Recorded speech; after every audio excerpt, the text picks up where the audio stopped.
hand's in the way again. There, we'll do this. Hello, everybody. This is week 8. These guys will be behind me. These hens are going to be 8.5 weeks old when they get processed this Friday. And the only other thing that I can think of, let me set you down here. The only other thing that I can think of that you want to be cautious with when these are at this age is the heat. And we have not had a whole lot of hot days, but this week it's going to be hot. Today is a high of like almost 80. Tomorrow is a high of like 85. Thursday is a high of 95. And then Friday, when we process, thank goodness it's going to be cooler. It's going to be a high of like 74. And I think it was a high of 72 the first time we processed. And so that's nice that it's going to be cooler that day. So you want to make sure that your birds have access to shade. These are going to be the crowded that these pens are ever going to be. I just fed these guys a little bit ago. So they are still out here by the feeders eating. Once they're done, it's about 10 o'clock right now on Tuesday. I'll be posting this later on my computer because I don't have a good enough cell connection to get a good signal for live anymore. So they're out here in the sun. When it's hot, they're not going to be in the sun. They're going to be underneath the roof. And the roof, there's not enough area for them to be nice and spread out under the roof. Apologize for the road noise. We're on a corner right here. So if you're raising these really big, like to 9 or 10 weeks, you want to take them that long, and you have about half of your shelter covered with roof and it's going to get hot, you might want to think about getting a sheet of plywood or something, putting it on top of the mesh part to give them more shade to get underneath. This is about perfect. I think we have 7 feet. No. Is it 7?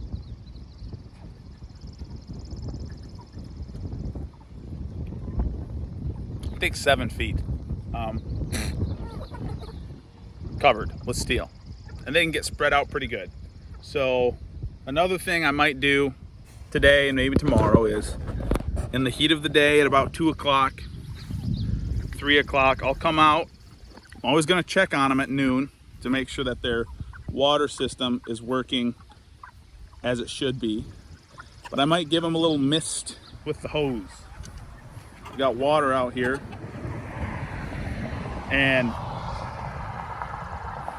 if I see that they're hot, if I see that they're stressed out, you can tell that they're really hot. They'll be panting. They'll have their beak open like this. They'll pant like a dog trying to cool themselves down. If they get really hot, they'll tilt onto one side and stick their leg way out, and they'll stick their wing out over their leg.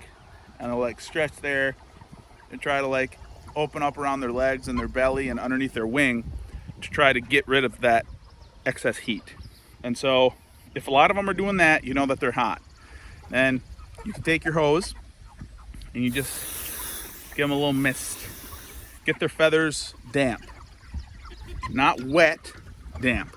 And you don't want to do this later in the day around 5 or 6 o'clock, because if you get them too wet, it won't be hot enough then to evaporate that water, and then they'll go into the night with wet feathers. And even if it's hot, even if it's 70 degrees at night, if you have a wet bird that can't hold in its warmth and is constantly just giving off heat all night, it's going to stress that bird out, and you could give it pneumonia or just kill it from exposure if you get it too wet. So I've done that a whole lot of times. Come out, if they're hot, you spray them up underneath the shelter. Another thing I'll do is, because these roofs are built not very well, you can see some water pools up in these because they're kind of concave by about ½ an inch or so. That was not on purpose. That's just bad craftsmanship. And so what I'll also do is, if it's really, really hot, I spray some water up here. It pools up on like probably 50% of the roof. and it reflects a lot of the light from ever heating up the steel, and it will slowly evaporate and keep the roof nice and cool so it's not radiating heat down on top of the birds. That's about it. One thing you could do, like if you're in Texas or Arizona or something and it's going to be like 110, you could put just ice in the shelter on the ground for them to land. Not over the whole thing, you don't want them to get wet and muddy, but you could just put ice on the ground. Another thing you could do is when it gets hot, they don't eat near as much. So you could soak their feed or freeze their feed so that when they go and eat, they're getting moisture and cold stuff into them. I don't know how much that would help, but get a hold of some people who live in hot places. They might have better ideas than that. Also, you can buy mister systems.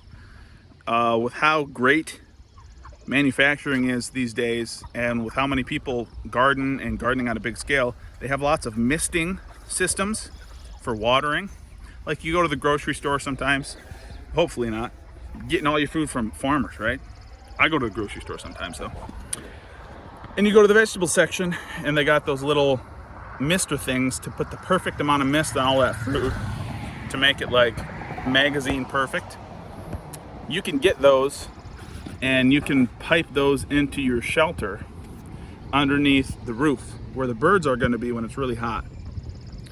And I've seen people also put solar powered fans inside their shelters, have a solar panel on top, have a couple of fans in there, and have those misters, and you can program those to go on a cycle so that they turn on for 60 seconds every 5 minutes or whatever. You can do whatever you want for however hot it is. You can set it to a thermometer also, so they'll kick on once it gets to a certain temp. And if you're in a really, really hot place, that could be a good option for you. Noisy.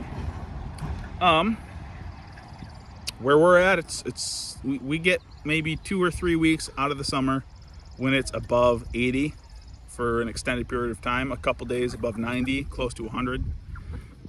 So we're not going to retrofit these shelters with misters and fans and stuff.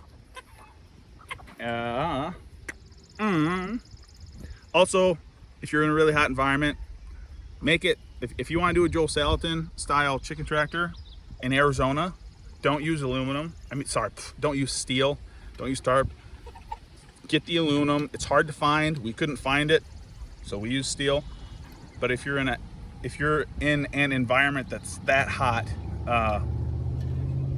drive for a ways, get yourself some aluminum, and make it so that the sides of your shelters can be taken off. That was our original plan for these. There is hardware cloth underneath this steel.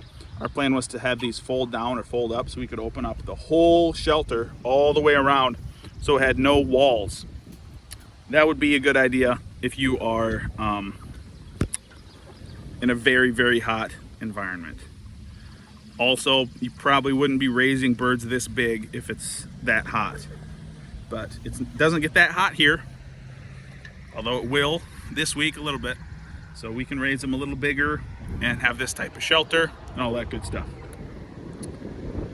I think that's it. That is week. These guys will be 8.5 weeks old. I think I said that already. When we process them, these are hens. And I believe that is it. That is week 8.